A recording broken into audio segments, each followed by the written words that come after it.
And we're going to go. All right. Welcome, everybody. Welcome to another episode of Talking Trout.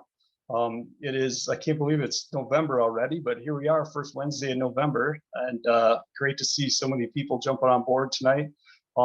We got a really interesting presentation, interesting topic that I think something that everybody can kind of connect to and relate to when we're out there on our streams, and that's kind of figuring out public access and navigating the multitude of maps and technology and all that we have access to, and putting that all together and getting ourselves on the water so that we can spend more time on the water and less time, maybe staring at a gazetteer. So with that, we asked Zachary Pope to come on and join us. Zachary is the founder of the Trout Routes app, which I'm sure many of you are familiar with.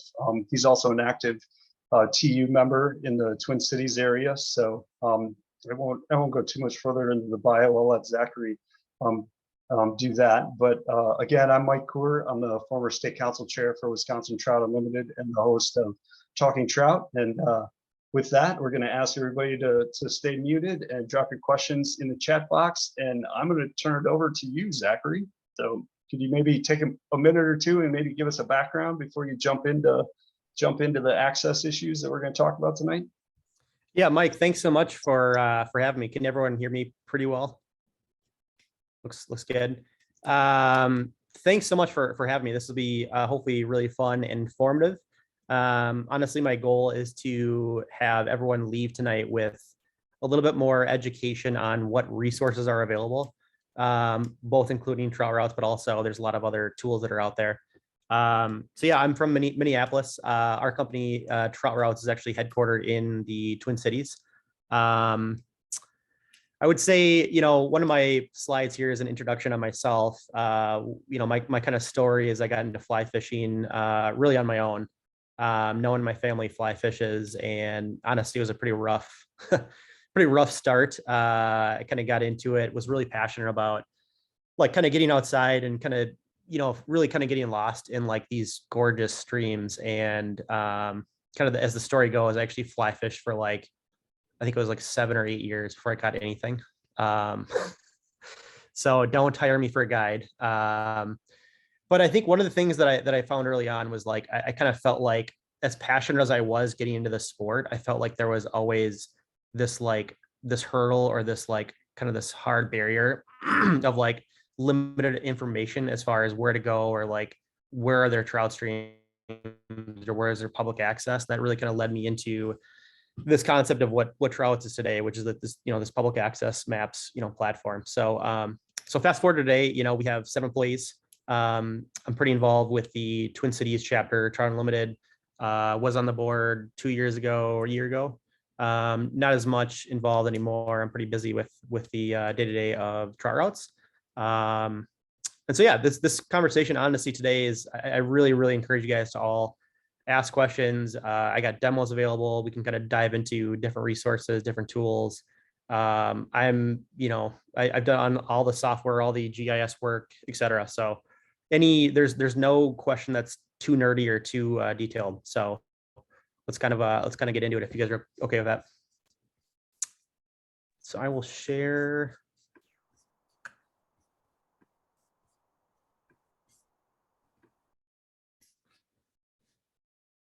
Okay, Mike, do you want to give me a hand signal that you can see what I'm showing? Okay, cool. So let's get into this. So a little bit of my background. So I'm from the Twin Cities. I have traveled a little bit I lived in Singapore randomly. Don't ask questions. But my background's electrical engineering. I also have an MBA from University of Minnesota. In my past life before Trout Routes, I was in the medical device industry. Kind of boring. But I did start Trout Routes in 2018, 2019. One of the funny kind of background stories is my initial idea for Trout Routes was to do low-cost turbidity sensing.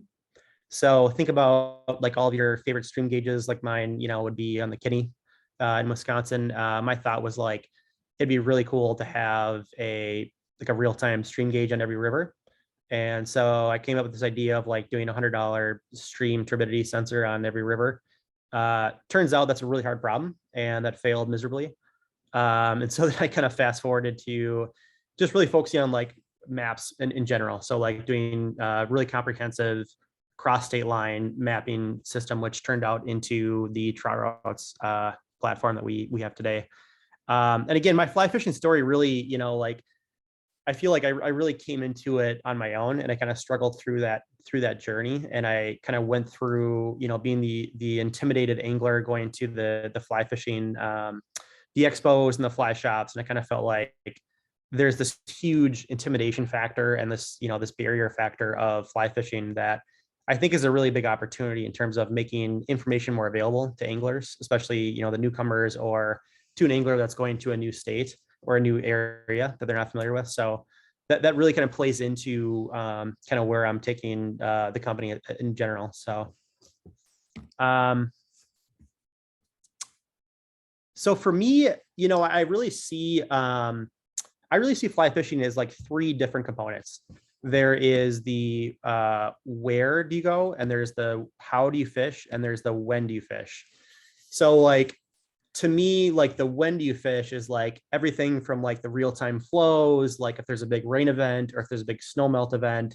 Obviously it's not as big of an issue here in the Driftless with Wisconsin, but like out west, obviously, you essentially can't fish from like May to whatever, early July. And so like the when is a big factor. I think the how to fish is a huge factor. Obviously it's the everything from like how to do drag free drift to, like how do you, different casting techniques to, the different fly selections. To me, that's like essentially what we all fish for. Like we are constantly learning, and, we hire guides, and we get professionals or whatever. And my thesis behind Trout Routes is really tackling the where component of fly fishing. I really want to help us all spend less time driving around guessing and spend more time just like on the water. That's kind of my whole thesis behind the Trout Routes. But that's kind of how I break down fly fishing, is those three kind of components. Kind of jumping around a little bit, but I kind of feel like one of the questions I get often is like, why do we need apps? Like apps has a kind of a general negative connotation. And I feel like one good way to think about it is like, if you go back 20 years, like we all had gazetteers, or, we all had some form of a map. We all started with some form of a map. And if you fast forward to today, it's simply a better map. That's kind of the general idea, is that we still need maps. And I think there's a new domain of like technology and apps that we're going to get into, which is like, the whole idea of social media and sharing and stuff that I don't want to get into, that we'll talk about, but I don't want Trout Routes to kind of get into that area. But we still need maps. We still need a good way to get to finding where are their trout streams and where is their public access. And so to me, I kind of see like, 2023 or 2022 as like, the next generation of the gazetteer. Like we have now digital interactive maps that are, super informative. They're offline. They're gazetteer 2.0. So I kind of wanted to, I think one of the questions that I would love to get into later on is like, why do we need maps, or why do we need apps, compared to like old fashioned printed maps? I kind of get, getting more into this, like, we if you go back, whatever, 20, 30 years, we had these printed maps, and I still think those are useful. Like I don't personally have a Delorme, whatever, gazetteer, but like I definitely still understand the utility of it. But like, if you look forward to the next 10 years, I really think that like you can take that concept, and if you do it well, you can make that available on your phone. And the idea of a phone is it's interactive. It's got all the other tools. It's got tons of more information than you can get in a gazetteer. So this is a busy slide, but essentially what I would love to do is talk more in depth about all the resources available in Wisconsin. So I would say 60 to 70% of my time fishing is in Wisconsin. The other, whatever, quarter time is in Minnesota. Another time is traveling in different states, whether it's, Georgia or Montana or whatever. I actually lived in Bozeman for almost a year in 2020 during the pandemic. So I try and get around a lot, but it's essentially like Wisconsin's, one of my home waters. And so there's like in all of my research, like today Trout Routes has, we've mapped out as of tomorrow, actually, we've mapped out 30,000 streams across 40 states. And to my knowledge, that's like the most anyone's ever done ever in the history of whatever. And so like I've researched a ton on different states and different tools. And Wisconsin's one of the top in terms of available public free resources. So today I wanted to make sure that we are all on this call aware of the available free tools that are available. And I kind of want to talk through, the things that I saw in those tools that are great and things that are not so great that I think, can be better, as well as call out some of the printed books that I think are really good too. So anyways, on this slide, you see like, I don't know, I'm assuming most of you folks on this call are pretty darn familiar with all this stuff, but some of my favorite books are these two here. Sjogren is obviously, one of my favorite books here, the Trout Streams of Wisconsin, Minnesota. There's a new one coming out in Wisconsin in the next, I think, year that should be really good as well. But again, like one of the things I just love about Wisconsin is they do have a really nice set of tools available. So number one, the Wisconsin DNR has very, very nice color-coded PDF maps of trout streams. So if you're not aware, like these are essentially color-coded PDF maps that are not really interactive, but they at least show a trout line color-coded by the type of the class that Wisconsin rates them as. The limitations are, there's no GPS, there's no stream gauges, there's no public land or easements even, but at least shows you the classification of the Wisconsin DNR system. Another tool that they just came out with, I think it was, I want to say 4 years ago or something, the TROUT, whatever trout system is actually really cool. It's a new, mapping website tool that they came out with. That is kind of hidden here, but it's kind of shown, but that's kind of basically the interactive version of the PDF map. So it at least crosses through the county boundaries. So that's kind of nice. And they really have a lot of the easements. Now, one of the limitations that I think that I would want to call out is that they have easements on that tool, but they don't have all the public land. So in other words, like if your goal is to find a public access parcel on a trout stream, the TROUT tool on Wisconsin isn't comprehensive. It doesn't have all the public land. And so I actually have an example in this screenshot. This is actually on the Rush. I'm sure you guys are familiar with this, but right above I think it's the 63 highway right there. There's a little county parcel, county forest that's actually public. And so the general idea is that, I really wanted a single platform, a single tool that had all of the public access properties across the entire country for any given trout stream. And so in the case of Wisconsin, this is actually from the DNR, they have there's a local county parcel that's public right here above I guess you guys probably can't see my pointer. Right here above 63 in Pierce County, that's public. And so my idea was like, we really need a tool that has not just easements in the case of the trout tool, but also all the county, all the local, all the parks, everything. So it's a great tool. It's got all the regulations, it's got easements, but it does not have all the public land.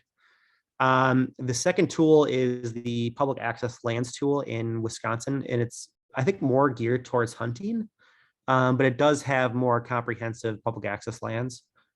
And so, if you combine the three, you're starting to see a trend where there's just like tons of different tools, and you can kind of get dizzy, like thinking about all the different sources you have to go to. And so again, my whole thought behind Trout Routes is like, can we combine all these tools into one and have one single system and take it to a third dimension, which is like, okay, what about Minnesota? What about Colorado? What about Wyoming? Like take it to the entire country versus just Wisconsin. The third thing is, if you really wanted to get nerdy, I wanted you guys to know about, I'm actually surprised at how many folks are not aware of this, but like, if you really wanted to find specific parcel ownership data, you can actually go to, most counties have a online GIS tool. And so in this case here, this is actually Pierce County, again, the same stream. I think it's the Rush. And they actually have a tool where you can look up the county, sorry, the parcel ownership of every parcel in Pierce County. And so most counties have this. So I kind of want to just make sure that like everyone is aware that like if you have the time and you have the interest, like there's tons of free stuff out there. Like most counties have free public parcel ownership data out there. It's just like super painful to look at and very time consuming. Yeah, I think that kind of covers most of that slide. So here's one example. Let me get rid of the. So this is kind of a more detailed example of what I was talking about before, where you have Highway 63 in the Rush, and you have the TROUT regulations tool from Wisconsin. Again, great tool. It's free, which is awesome. My main issue when I started getting into fly fishing was it didn't seem like it was complete, and no tool seemed like it was complete. So I wanted like one tool that had it all.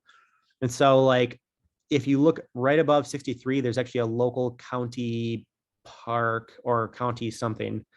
And so I just kind of want to show that on that same screenshot over on the Trout Routes app, there is a little chunk of public land that is shown in this green polygon here. And so we typically try to have other stuff, like we have different icons, and we actually color code all of our streams based on our own class system, which we can kind of get into if everyone cares and wants to ask a question. But again, this is an example where there's a public land that's missing on the TROUT system. Again, I really like it because it does have all the regulations. Again, it's free, which is awesome, but there is some missing data. Next slide. Yeah, so the regulations is pretty interesting. I think like one of the main issues with regulations is, what do you call it? It's like where you have folks that are aware of the regulations and enough to be able to actually follow them. Because some people don't, they don't follow the regulations simply because they don't know about what they are. And so one of our missions of Trout Routes is to be super informative about what the regulations actually are. And so I do like that of the trout system of Wisconsin. And actually for Trout Routes, we actually did not have any regulations as of a year ago, but we actually launched a nationwide regulations layer. I think it was May of last year. And so now it's actually a pretty informative system where when you click on a stream, you'll see all the regulation info. And so here on this example on the right, you'll see a screenshot of our app where all the orange is actually where you have special regs. And one of the cool things is that we have a nationwide system. So you actually see here the Wisconsin side as well as the Minnesota side. So if you're one of those folks that kind of cross the state boundaries when you're fishing throughout the year, this is a really nice tool because it shows those special regs across state lines. So in this case, you got the Bear Creek, which is, we show all kinds of stuff. So we show the Wisconsin DNR class, which is class 2. We show our class again, which I'll talk about later. We claim that that's a class 3, which is one of our lower tiers. And we show all the details. So like the regs of that stream. So again, I really like the Trout tool because it has the regs. We actually now have that same thing in our system, and it's again across all states. Another thing that, like when I first started with the Wisconsin or the Driftless, like when you're first getting into fly fishing, like there's so many things that you want to learn. Like there's public access, there's where the trout streams, which ones are good, there's what flies to use. Another thing is like, what are the flows? And so obviously it's a big deal here in the Driftless. It's actually a much bigger deal, arguably out west when you have the spring, the snow melts or whatever. And so, with those other tools that I mentioned, the Trout tool and the other, whatever tools that are from Wisconsin, the issue that I had was like, you have to go to all these different tools to find the different information. And so like in the case of river flows, you have to go to the USGS website. And so here is an example where I have the Kinney River in River Falls, where they have a gauge on the, I think it's the F, right below River Falls. And so, yes, you can for free look up the river data on the USGS website. I just wanted to point out that we actually do have that same concept in the Trout Routes app as well. So it's super important. I assume everyone knows what those are, but just want to point that out. Another thing that, like, again, like kind of the same theme or the same thesis is like, if you're looking at all these tools and you're trying to figure out like where is this, trout streams, et cetera. One of the things you're going to search is you're going to go to Google Maps. You're going to say, okay, where's all the fly shops? So one of the things that I have spent a lot of time on doing is curating every fly shop in the country. So as of right now, yesterday / tomorrow, we have 740 fly shops that I personally found and mapped out and created links to their website as well as their phone number. So the idea here is that, like, if you're in a region like Wisconsin, or if you're going to go out west to Montana or out east to New York, like, you can use that same app, that same platform to look at all the local fly shops. And we're going to help you connect with those fly shops with a one button link to their website, their phone number, et cetera. So again, it's kind of that same theme of like taking one system and trying to connect everyone with the same, all the correct resources in one system.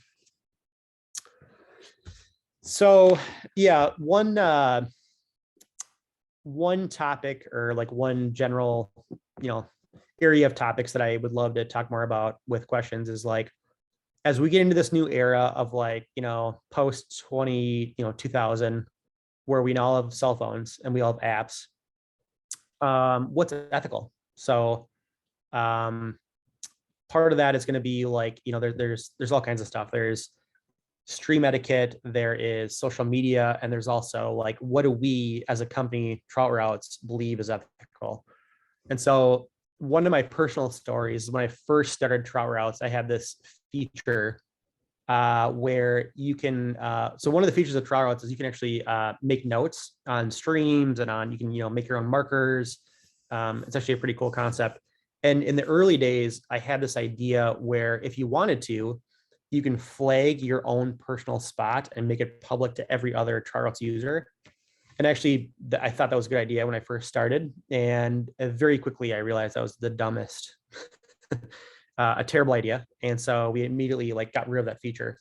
And it kind of gets into this whole idea of like, what is ethical as we get into this new era of like technology and apps and fly fishing, because we have this, we're all passionate about conservation, cold water fisheries, and like, we have to think about, where do we see these resources down the road? How do we as a community, as an industry, support and protect these resources? And I think it's a fair question to say, like, do apps like Trout Routes potentially lead to more people crowding streams? We don't believe it is. We actually believe that we're spreading people out. We believe that we're educating people on where else to go besides the main areas. But I think it really drives some of the core values of what we do at Trout Routes, and it drives what we don't do.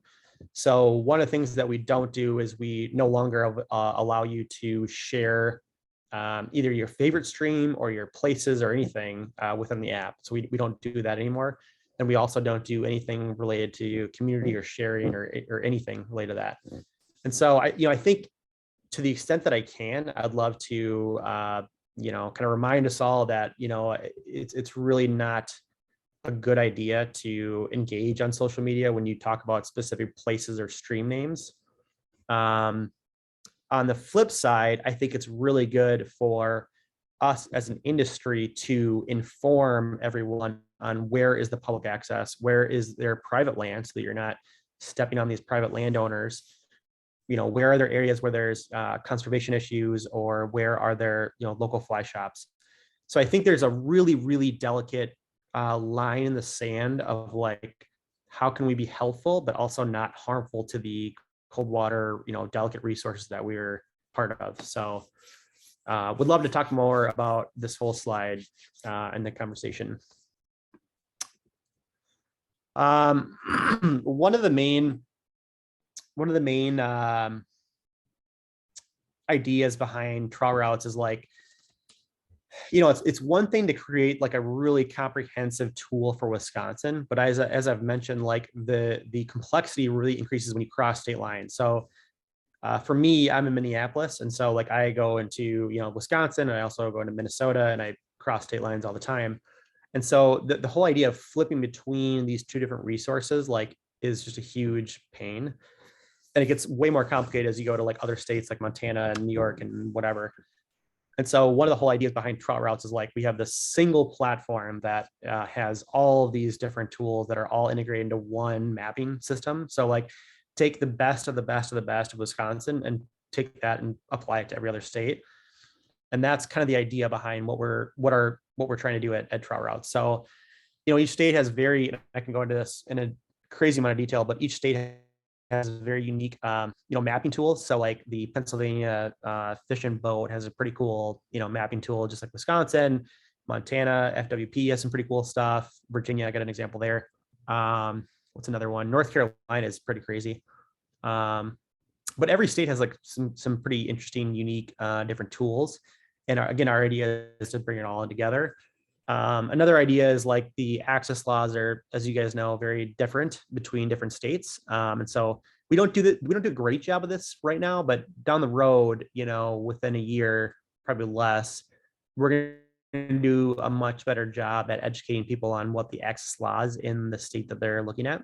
So like when you tap on a stream or when you're, researching a stream, we're gonna have a lot more resources on what those laws are. So obviously in Colorado, it's way different than Wisconsin. And so we want you to know about that if you're, the first time out in, Colorado or Washington. Top streams. So this is probably a decent time to talk about our stream rating system, which is, we should probably have a separate slide on this, but one of my first times, kind of a random story, but my first time going out to Montana, I went by myself. Again, this is like in the first 5 or so years fly fishing, still terrible at fly fishing. And I went out to college, I went to Montana and I read all these books, and it was like, here are the top, the top 10 streams, the bitter at the Beaverhead, the Madison, the Gallatin, the Boulder, and Yellowstone. And like, to me, I had a really hard time. I'm a very visual person, and I had a very hard time like visualizing this whole thing. So like in my head, I'm like, okay, I'm going to drive out to Montana, but like I hear all these streams, I have no idea where they are. And so to me, like I understand in my head at the time that there's like, 4,000 streams in Montana, but like I want to visually understand where the top, where are those top 10 streams. And that, that really is kind of the introductory experience that led into what we do, which is stream ratings. So, in the trout route system, we really try to put every trout stream in a curated way into one of 4 classes. And that's based on, it's pretty subjective, but it's based on like public access, quality of the cold water fishery, how long it is, how popular it is, et cetera. And the idea is that like when you're going to a new area, whether it's Colorado or Montana or Washington or New York, you can very quickly see from a color-coded perspective where the top streams are in a given state. And so like with, literally 5 seconds, you can visually see the top, 15 streams in Montana. And so that's, we actually really spend a lot of time on mapping out every stream in a state, but also like classifying them in a way that makes sense. So we can talk more about that later. And again, top fly shops, like we map out, like I said, 750 or whatever fly shops in the country. The one of the last few slides here, and it's a fairly short presentation. I would love to, hopefully this is a long discussion afterwards. I want to talk a little bit more about like, for those that are familiar or care about who we are as a company, like I want to talk more about like where we're going to go. So if you're following Trout routes, you probably know that we started in Minnesota. It was me, I kind of launched in 2019 in Minneapolis. And as of this week, we have 34 states now mapped out. And our thesis is that for any state that we include in our system, we claim to map out every single trout stream that can or does have trout, period. So it's a really important, like statement. So like if there is a stream that has trout, we claim to have it, period. So like the reason why we don't have 50 states is because we're very careful to add new states until we have every single trout stream. So tomorrow or Friday, we're going to be adding 5 new states: Idaho, Nevada, Delaware, New Jersey, and Maryland. And at the end of that, we're going to be having, I think it's like 30,970 something. And so like, we spend a lot of time on making sure that we have every trout stream. And if you kind of fast forward, like our whole idea is that we're going to have the entire lower 48 by the end of the year. So, we're going to call it December, whatever, 30th, 31st. But the question, kind of gets asked, like, okay, what's next? And I think like one of the things that I think a lot about is like, we're working really hard on mapping all the trout streams, but I feel like one of our core values that we're not doing a great job on is like, we actually care a lot about conservation education and like bringing more people into the sport that are aligned with conservation. Like we kind of feel like we're all better off if we can get more people in industry that are like aligned with conservation, actually care about these things. And so once we kind of finish this sprint of like having all these streams mapped, we're going to be spending a lot of time on making sure that we can kind of bring in these concepts of like education within the app. And what do I mean by education? I mean, like when I first started fly fishing, I feel like I had no idea about like avoiding, the reds of the, like not stepping on beds, and even like temperature control, like, don't go fly fishing in August if the temp's above 63 or whatever it is, like those kinds of concepts, especially for new anglers, like a lot of people just don't know that. And so I feel like an app can really lower the barrier for some of these folks that are getting into the industry. And I feel like if you can tap those people when they're getting into the industry and educate them early on, we can have more folks in our community that are educated and are aligned with conservation. And that's way more like, to me, like I'm super passionate about that. And I think I would love to do a better job at that. And so like in 2023, we're gonna be spending a lot more time on conservation, education. And the last point's information. So one of the things another thing I'd love to do more of is connecting anglers with resources. So what the heck does that mean? Think of like fly shops, guides, books. There's so many different resources within the industry that I think anglers can be connected with. So like, can we connect anglers within our app to fly shops, to guides, to books, to whatever? And so I think in the future, like in 2023, you'll see us migrate away from like hardcore mapping, which is what we're doing right now, to like more deep, connected angling, I guess you can call it. Yeah. So that's honestly kind of it. I intentionally like let this be kind of a high level discussion because I wanted to let you guys kind of drive where you wanted to go.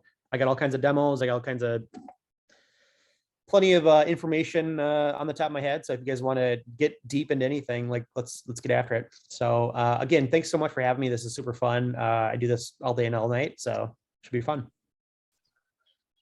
Hey, Zach, that was very cool. I'm excited. I got a ton of questions, and so does everybody else. But maybe before we do that, I know you mentioned that you might have, just for folks that don't have the app or maybe aren't familiar with the interface, do you think you could pull it? Do you have the ability to pull it up quick and maybe just give us a real quick, like 2 or 3 minute run through? Yeah.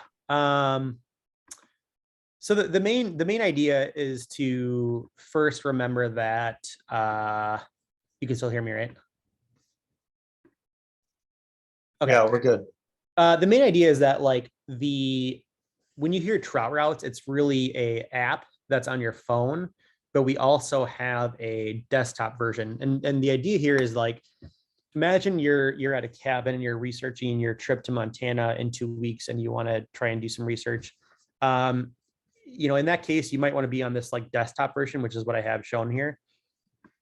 And so like you might be looking at the Madison, for example, which is right here. Zach, we're still seeing your PowerPoint presentation. Well, thanks for the heads up. Let's see here. Hang on here. Yeah, no problem. I will say, I will start out, and a couple of things like came to mind right away as you were speaking, and one of them was the spot burning thing. And I'm sure a lot of folks would agree that you made the right decision to can that idea and put it on the shelf. And I do a lot of photography on the side as an amateur, and that's one of the things that a lot of photographers have been talking about too, is like people are burning out these spots, and you get, with the explosion of social media, like so many more people are just finding out about these places and visiting them, and almost to the point where we're like trashing some of these like really beautiful places. And at some point, as we get more and more connected and with more and more access to this, there does come that ethical question that we need to ask. Do we need everybody to know exactly where I was when I caught this fish, or when I took that picture, or whatever it is that you're doing? Yeah, it's really a heavy topic. I would say honestly, like, if the listeners could take one thing away from this entire presentation, it's that we are a mapping company that provides super detailed maps, but we do not in any way leverage or use any like of your information, nor do we even allow you to share it. So like, I feel like one misconception that I hear a lot about it, like at trade shows and stuff, is like, okay, why would I give you my favorite spot? It's like, it's a very private system where like we simply are making maps. And so Yeah. you can create your own, it's just like Google Maps. You can create your own little markers and stuff, but like we don't even allow you to rate streams that we can even look at. So like it's a very private system. So Yeah. I don't know if I said that well enough, But you can still, do you have like a journal section, or can you make notes like on your own personal app? yeah, let me give an example. It's like, let's say if anyone's really familiar with Montana, you'd probably recognize this right now, but this is the Madison. So our Yeah, we're whole, still seeing, at least I am, I'm still seeing your PowerPoint. Oh, there it is. There we go. Perfect. Go ahead. That's okay, perfect. so let's back up. So, this is our website, tool. So honestly, the app on your phone is actually way better, but this is our, if you want to do research on your computer, like this is a tool that I typically use. So the first thing that you see is like all these lines are trout streams that we have individually researched and rated. And so the first thing is that, if you look at the colors,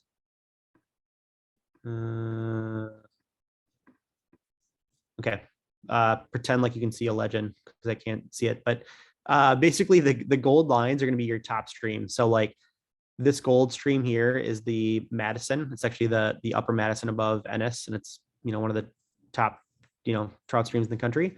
And then over here is going to be your Yellowstone. Over here is the Gallatin. And one of the things that you can definitely do is create your own marker. So you can create a marker. I feel like maybe the screen sharing is screwing up my ability to do this demo, but you can, Mike, to your question, you can actually create your own notes, your own markers. You can actually create lines and shapes. You can also create notes for a particular stream. So like, let's say, if you wanted to go look at like, a stream out in, again, I don't know why this demo is not working, but if you wanted to create a note for, the Gallatin or whatever, you can create a note for that. And you can also add images as well. So if you want to take a picture while you're on the stream, you can, save that to the stream. And again, all that's private, like no one else ever can see that. So it's just yours. Yeah, that's a really neat way to do a journal type thing. Maybe you were fishing a stretch and you came across some hatch that you wanted to document, and you could just pop open the app and write down a couple of quick notes, weather and time of year and time of day or whatnot, and that's something you could go back to a year or two later and like have it jog your memory and be like, oh yeah, I should watch for that. That's coming up, this month or something like that. That's kind of cool. Yeah, sorry, my demo is not working. That's kind of how demos go, I guess. But yeah, great question. Do you Yeah, what other want questions? to, should we run through some of the questions? Yeah. Maybe you can leave the app open if you want. I mean, it's kind of cool. But so somebody was just curious if you're familiar with the Onyx app, which I think is more geared towards hunting, but I know I think they've expanded to like public lands as well. Do you feel like Yeah. you're So ever in competition with folks like that, or is everybody kind of working towards the same mission? great question. I would guess many of the listeners are familiar with Onyx. So Onyx does like, essentially in my mind, like the industry leader at what I would consider like the parcel land ownership play. So like they're really good at mapping out every single parcel of land in the country and saying who owns what. And so it's a great tool. Like if you're really passionate about understanding who owns what and whether something's public, like that's a great tool. A lot of times people consider Trout routes as like the Trout version of Onyx. So like what we're doing is spending, we now have 7 or soon 8 employees that are completely focused day and night on the Trout stream use case. So we're doing things like, we're adding in flash apps, we're adding in stream gauges, we're adding in all these kinds of easements that are actually not in Onyx. So Onyx is really good at public land parcel information, but we're really focused on, and we'll continue to be focused on, just the Trout stream use case. That makes us kind of really good for the Trout stream area. So if you're hunting, that's a great tool, but if you're trout fishing, we claim to be a better tool. Cool. Can I ask you a question? How do you guys stay up with like all, like when a new easement comes on board, for example, or if the count, like some county buys a new piece of land and it becomes park, how often are you how are you staying updated on things like that? Yeah, it's exhausting. So like when we first started, we only had Minnesota, Wisconsin, and Iowa in 2019, and now we have 34 states, and by tomorrow we'll have 40 states. And like, so it's getting harder and harder and harder to like stay up to date. Obviously the scale of like trying to stay up to date on all these different parcels on the entire country is incredibly challenging. To answer your question specifically, we tried to do a quarterly review of every state. So like, let's talk specifically about the Wisconsin. So Wisconsin has really good public access to what's called GIS data. So if anyone's not familiar, GIS is a geospatial informational system, I think, but it's like essentially the data that is spatial that you can download, and you can literally see all the easements and you can download it. It's free. It's awesome. The issue is that sometimes Wisconsin has a lag, just like any other, public entity. And so they'll publish, let's say legislature, has a parcel that goes public in January. The DNR might not go through the GIS system and publish it until March or May or even the next year. And so what we try and do is every quarter we go through the all the known public data sets, and we kind of do a diff, and we kind of look at are there any new parcels that we're missing. So to answer your question, it's about once a quarter. Gotcha. That sounds like a lot of work. Yeah, I mean, honestly, again, 7 employees, I think like 60% of our corporate effort is like taking all these different data sets and like like analyzing them and putting them into our system, and then outputting them into what you see here. So I mean, we're essentially a mapping company that spends all of our time really trying to figure out public land in all these different areas. Yeah, focused on trout. I love it. So I'm just curious, like, how does, having gone through and mapped like public access in a lot of different states, but where do you think Wisconsin stands as far as public access to our trout streams versus some of the other states that we see around the country? You think we're ahead of the curve? Are we like middle of the pack? Are we leading the way? Are we way behind? It's a great question. I'm shaking my head because I'm not sure I can think of one state that I've thought more highly of than Wisconsin. And I'm Minneapolis native, so like I would love to say Minnesota, but I really can't. I mean, honestly, Wisconsin's like it's really amazing. Like, I feel like when you start listening to like podcasts and stuff, you start hearing about people like, once they see the Driftless, they start saying like, oh gosh, like it's actually this underrated secret or whatever. And like when people that are in the Driftless go out west, you have this huge vision of like, okay, you're gonna go out to the Madison or the South Platte or whatever. But like we have it so great in the Midwest and the Driftless, and specifically Wisconsin is just like incredible. They have incredible easements, incredible public access. The laws are amazing. Um, the amount of water in Wisconsin like far outweighs anything out west. And especially one thing that I really love about the Driftless is the seasonality. Like you can literally fish 365, whereas you cannot do that out west. And so when you combine those three, the public access, the seasonality, and the amount of waters, like Wisconsin, Minnesota, and Iowa are just like incredible. Like I feel super blessed to have this be my home state, Wisconsin, Minnesota. Yeah, I kind of feel the same way, but it's good to hear that perspective from somebody who's been looking at, spent the last several years poring over maps of all the different states around. So I'm just going to tick through a couple of these. Jesse is loves his Trout Routes app. Says use it regularly, pro subscriber, well worth it to me. Keep up the great work. Bruce had a good question. What happens when you're out of cell phone range? Does the app can you still access the map in the app, or like what happens when you lose coverage? Yeah, that's a good question. So what you're seeing is a desktop version, but the app works just as fine when you don't have cell service. But there's a specific feature that allows you to download all of your data of our maps offline. So there's like an offline mode or offline tool that you can download everything. So like in your app, you can click on a stream and you can, again, I don't know why this demo's not working, but you can click on a stream, you can actually download that stream offline. So there's definitely an offline tool that we have. Nice. Yeah.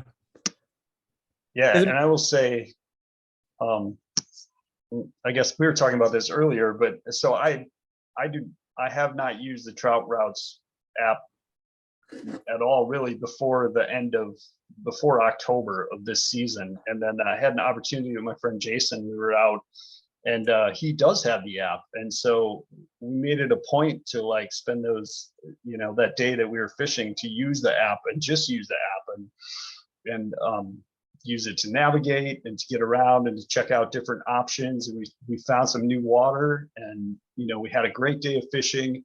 And I'll say it was super easy to use. And I really like the features that you can just pull up the map and there's the little dot that there's where I am. And you can kind of look around and oh yeah, that's right. There's a little, access stretch here that goes in along the property that connects with this easement that's back in there. And sure enough, we drive by 2 hours later and there's a car parked out there on the highway who obviously probably had the app and like saw that there was a little access to the property to get back in there and things like that. And we just I thought it was a really fun way to, like you made it a point of saying Wisconsin's got all these different resources that are kind of out there that you kind of have to piece them together. And it feels like what your app is trying to do and pretty close to doing is like bringing it all together and putting it all there in one tool, which is awesome. Yeah, that's essentially a good summary of what we're trying to do, especially like across state lines. Like if you ever go, you might be a master of Wisconsin. You might have all these tools favored on or bookmarked on your browser, which is fine. Like all power to you. But when you start to be, exploring other states, like it gets really overwhelming. And so we're essentially trying to be that one-stop tool that has everything. So yeah. Somebody had a question who said, where do I find the flow rates for a stream? Do you guys, is there an icon on a stream that has a gauge? Like when you're in the there is. So you can still see my screen, right? Yes. Do you see this little icon here? That's like a little gauge icon. Yeah. So that's actually a gauge that when you click on it in your app, it actually looks like, can you see my presentation now by chance? I cannot. Let me. It pulls up like the USGS data. Yeah, right? exactly. So we have all the USGS stream gauges. So Okay. let's see here. Yeah, Okay. there it was. Right. So this, it's kind of hidden, but there's a little icon here that's a circle dot. So one of the things that I didn't like about the stream gauges of the USGS is like, at least that I'm aware of, like there isn't a map that shows where the gauges are. You have to like physically search them on Google or whatever. Like you have to, type in the Kinney river gauge or whatever, and you have to kind of just know where it is. So like, let's say you're going out to Nebraska or whatever. It's not easy to know where those gauges are. So we actually have them mapped out. So underneath this little red icon here, there's a circle, a blue circle that has a gauge.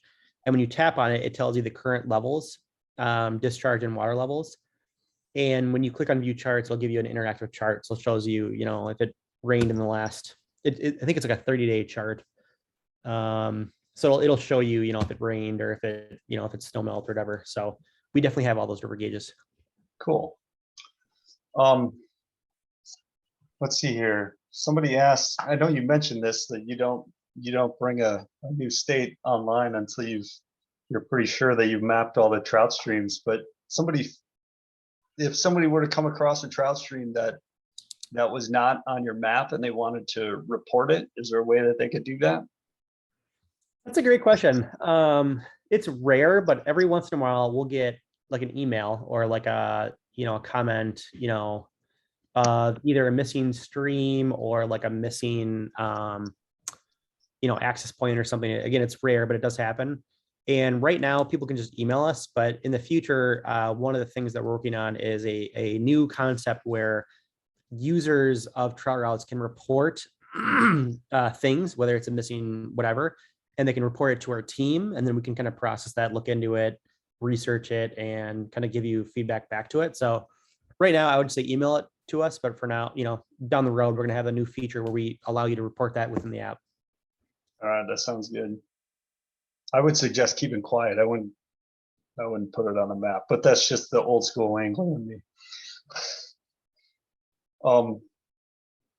Let's see. Oh, Tom had a good one. Put this on your research and development along with the stream flows. A little indicator that lets you know when a stream is waitable. I guess that would depend on probably the height of the person and a lot of other factors. But if you could figure out a way to do that, that would be pretty cool. Yeah, and just to go back to the last question, like it's a very touchy subject. Like, let's say someone finds a stream that no one knows about that has trout, right? Mm-hmm. And they, that person might want to report it to Trout Routes so that we can add it, but like 9 other people might not want us to add that. So like one example is there's a stream in Minnesota. I think it's I'd be making it up. Oh, you have to name names. Yeah, exactly. Thank you. There's a stream that we actually added that it's not in the designated Minnesota trout line slayer. And that was actually pretty controversial because we knew that there's trout there. We added it. Some people were actually pretty pissed that we added it. And so that was a good lesson learned that like we think very, very carefully when we add trout streams to our layers. And there are cases where if a stream is either marginal or super delicate, we might just not do it.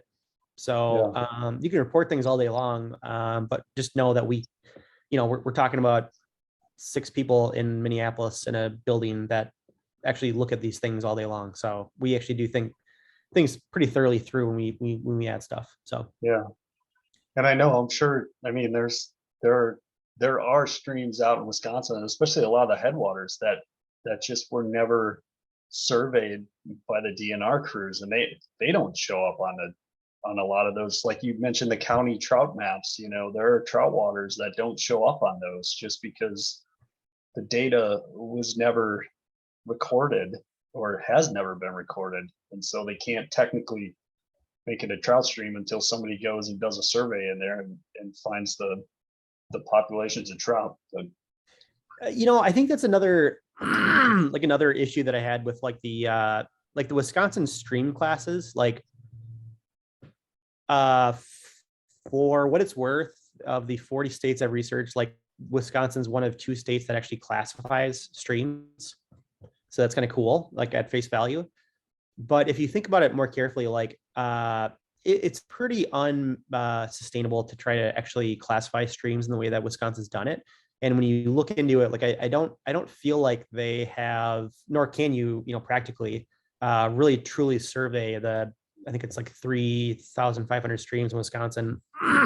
So I don't really feel like the Wisconsin classifications are really that accurate, which is one of many reasons that we actually create our own class system. So like in Wisconsin in particular, a lot of questions that I get are like, why do your classes not match up with Wisconsin? So like take the Rush, like I think it's a class, it's actually a bad example because I think they're both class 1, but like I shouldn't be naming streams. There are cases where I know what you're going to say. Yeah, there are cases where the Trout routes rates a stream differently than Wisconsin, and it's because of many reasons. Like we have our own system, and it's across the entire country. And so one of the reasons is because I don't think Wisconsin can really practically stay up to date on all their surveys. Well, really, the Wisconsin system is set up. It's not necessarily class 1 is a better fishing river than a class 2 or a class 3. It's just there's no stocking in a class 1 trout stream. It's all natural reproduction, and then class 2 streams have some natural reproduction. Some of it is supported by stocking, and then class 3 is just purely a put and take, stock system. So it's really not a rating system, but like 1 is better than 2, because a lot of times those class 2 rivers might fish the best, Right. But even I can understand what you're saying, and we're adding that layer of these are the best, how that gets kind of messy. Somebody asked about pricing for the app. Can you maybe just take a minute and talk about how you do that? Oh yeah, it's super simple. It's $40 a year for the entire country. That's super simple. All right. And then how often sorry, you guys... Mike, to go back to your that's a good discussion. So like one issue is like within the definitions of Wisconsin classes, like you have the 1, 2, and 3. And so issue number 1 is that even within class 1s, I don't think that you can practically have a public entity like the DNR actually go through and survey streams to keep that up to date on a year-to-year basis. And number 2 is you might have a stream that's class 1, like it's super high productive, it's completely natural, whatever, but it might not have any public access. So it's kind of hard to really get to, or it's it's got really bad flows or whatever. And so like at the end of the day, we wanted a system that can really drive people to where they can actually get on the water and actually catch fish. And it's not hot spotting, like we're not trying to drive people to like the top streams or whatever, but we're trying to give people an idea of where are there good streams that you can publicly access. So there's several, I think the class system is useful and it's very good, but I think there's some limitations that drove us to creating our own class system. So I just wanted to. Yeah, no, that totally makes sense. I get it. I understand. Let's see here. So we covered the price. How often do you guys do updates? So the app itself, we update at least once a week. Like it's me and 2 other people that are working on the software, and we, like they're, we're a small team. Like even 3 months ago, it was a team of 1. It was just me, and now we've grown quite a bit. We got 7 people now, so it's different now. But we're a small team, and we're really passionate about fly fishing. So there are issues, there are bugs. There are things that we want to try and improve. Even in this screenshot here, I'll even call out something that I don't like, which is our charts for the string gauges. Mm-hmm. For those that are familiar with trout routes, when you click on this, it'll just show you the current values over the last 30 days, but it does not show you the averages for that day over the, so when you look in the USGS, you see those little triangles, and to me, that's super important. And we actually don't have that. So like, I'm just being straight up. Like, I think there are things that I would love to do better. And so we constantly work on software. We constantly update it. We're constantly trying to get better. Yeah, that's a good point. I know when I'm looking at the flow charts, I'm always comparing it to, what's the median? What is it typically like this year? versus what it was like last year and things like that. So it's And good to have we reference points.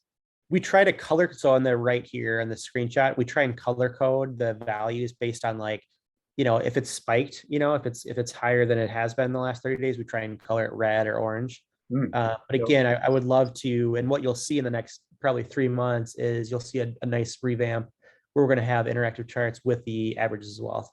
So Cool. long-winded answer, but we try and update at least once a Yep. week. Most of our focus, to be completely honest, is on iOS, but we do update Android probably every 2 weeks, probably.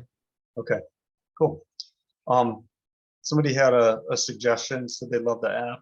One thing that would be helpful would be if the name of the streams would be on the map without clicking on it.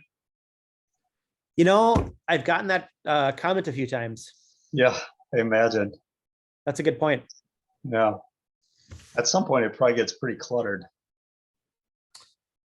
Yeah, I think there's ways to do it in a nice way. Like maybe there'd be a way if you zoomed into like once you got past a certain scale, like the stream name popped up or something like that. Yeah, and you could probably prioritize again, excuse me, you could probably prioritize labels on like in this case, you could probably prioritize the label on the Kinney versus like some of these smaller little tributaries. So like there's ways to do it. I've definitely got that feedback before. It's a good comment. Yeah. Here's another one. Love the Trout Routes app. Finding fishy water access points and making notes are my favorite features. Thanks. Sweet. That's from Lisa. Bob asked a question: is there a way to give a gift subscription of Trout Routes? He's thinking about Christmas gifts already. He's much further ahead than I am. Yeah, me too. I'm still working on Halloween. That was yesterday. So we have this concept that we started last year where we do these they're called membership cards. So you can actually go to our website and you can buy a membership card, and it's a great like stocking stuffer gift, whatever. And you buy the card, you give it to whoever you want, and in the back of the card is a full instructions and a unique code that can do that. So I would say the membership card is a great option for that. Perfect. You just answered Greg's question, which was right after. He was wondering what the difference was between the membership card and the annual subscription. Yeah, they're the same. Yep. Okay. And again, the annual subscription is $40, right? So everybody's clear. Yep. Let's see. Eric's got a really good question. Yeah, you want to try to tackle that? So no, but I will. I know it's tricky. Easements come in many forms: state, county, TU, local rod and gun clubs. Does the app show all of these? How do you go about, tracking this stuff down? So we exist to make it really easy to find fishing access. So obviously a huge part of that is like having fishing easements on streams. Like that's like our core value. And so it's really, really hard, to your point, Eric, I assume you're still on, to try and figure out where all the easements are across the country. So you have like, Colorado was a freaking nightmare, by the way. So Colorado has like statewide easements. They also have county easements. They also have TU easements, all kinds of crazy easements. And so what my vision was for Trout Routes was to create a single system that allows you to quickly identify easements across the entire country. So we have a version, or we have a mode on Trout Routes that I can show you later, where you can literally see every easement across the country in purple. And that includes things like county easements in Colorado, as well as those easements in Wisconsin and Minnesota and everything else. So we spend a lot of time making sure that we have every easement in the entire country. And that includes, we got New York, we have counties in, one example is like, there's a county in Colorado that has like hundreds, I'm making that up, possibly 100 miles of easements in Colorado. It's Pitkin County. It's like the Roaring Fork and the Frying Pan. And had you not looked at Pitkin County website, which pretty much no one does, you wouldn't know that those are public access easements. Mm-hmm. We spend the time, so you don't have to really research and understand where those access are, and we publish that on our app. So to answer your point, again, long-winded answer, we do have all the easements. We claim to have all of them, and we put them all into one easy to view system, which is purple. That's great. Stan, a question. Let's see. Are the names of the rivers that don't support trout, are they on the map as well, or is it just they're just not going to show? They're just going to show up as like a blue line like every other map. They're not going to show up as a colored trout stream. Yeah. So the short answer is take the Mississippi River, for example. Like it'll just show up as a blue, like a blue river, like kind of like you see here, like this little blue whatever. I think that actually is the Minnesota or Mississippi. The more like interesting, longer answer is that we're starting to expand our scope and our horizon to include tributaries. So to date, we've really focused on like only inland trout. So like only trout that are, you know, they live and they exist in the trout stream. But if you look at like places like, I mean, go out west, like the West Coast or New York or even Michigan, or even, you know, I used to live in Milwaukee. So like the Milwaukee River was actually pretty awesome. And, you know, 3 weeks out of the year. So we're starting to really expand our scope to include the tributaries so that you can understand where access is even in those tributary rivers, like the Milwaukee River or like where are some of those other tributaries? Sure. Two rivers, Kenosha, that whole area. Yeah. So river down in Racine. Yeah, Racine. Yeah, there's a lot of good ones along those Great Lakes tributaries for sure. But right now, yeah, it's just inland trout. We're going to expand it to tributaries, and then for warm water rivers, we just show the river name. Sure. Bill had a question about how do you get the app to update. I would imagine it's just in the it's like every other app, right, where it shows up in the App Store. Well, I guess it probably depends. I'm an Apple user, so. Yeah, typically for most folks, you have automatic updates enabled, so you just automatically get the latest version. But yeah, if you ever have a question about it, you can always go to the App Store and look up Trout Routes, and there'll probably be a button that says update. You can update it from there. Yep. Yeah, if it's not updating already. Yeah. Tom Lager had let's see here, comment. Since you are classifying streams based on how good the fishing experience should be, will you be able to provide alternative suggestions for similar nearby streams when I arrive at my fishing spot and it is full? Can I search for a nearby alternative? So in other words, if he wants to fish, like, what's your highest class? You got gold level? We have gold. We don't have any gold streams in Wisconsin or Minnesota, but yeah. Just as an example, if he wanted to fish a gold level stream and he showed up at one and it was, you know, somebody's at the spot and somebody's at the 3 spots and he wants to find another one nearby in the area, is there a way to search for that right now? Can you search by classifications as you've got them broken down? We don't really have that, but like the whole like idea behind Trout Routes is to, like, let's say you're going to go to the Kinney here in this example, or Deckers in Colorado, or wherever, where there's most likely going to be 20 cars. The whole idea is to educate anglers on where the other opportunities are around you.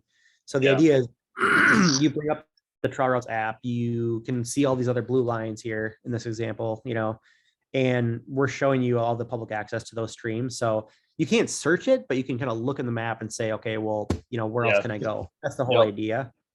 We're kind of looking at the idea of like, not a recommendations feature, but like a, you know, where else can you go near me kind of thing. So we're looking into that.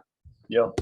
Yeah. It's interesting to think about where you could take the platform in the future, right? Yeah. Like maybe Canada. You had a suggestion here, Alberta.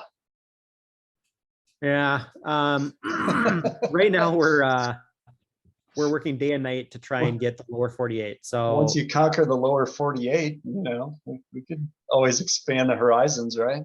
Yeah, we're kind of debating that internally. I feel like there's so much more I want to do within the lower 48. Like we talked about with like we're talking about like a very large part of the fly fishing industry is going to start is currently using trout routes, honestly. And so like, if we think about that from like an opportunity perspective, especially from a conservation lens, like we can start using trout routes as a vehicle to educate anglers on how to best, utilize and align yourself with conservation, how to be like spokespeople for like the future of our cold water fisheries. So like, yeah, we could drop everything and start doing, Canada and South America and Europe or whatever. But like, I feel like we're really dropping the ball, honestly, with like not doing enough with like educating our users on like how best to be a steward of conservation. And so when you look forward to 2023, like, I don't want to do Canada. I want to do a better job at education, conservation, all that kind of stuff. So like, for example,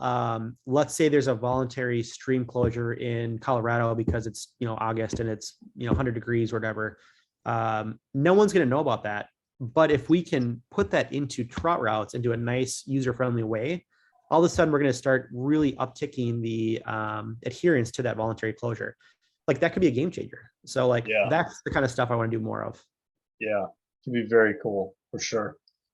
And I'm thinking like other applications too, maybe like a fish kill, Exactly. or, the whole stretch of river, it's, one day somebody woke up and there are hundreds of dead trout in this whole stretch of river, and like put that information out there and put it on the map so that, if somebody didn't read the paper, the local newspaper that day, that they can see that and go to the next valley over or whatnot, and give that stream a chance to recover.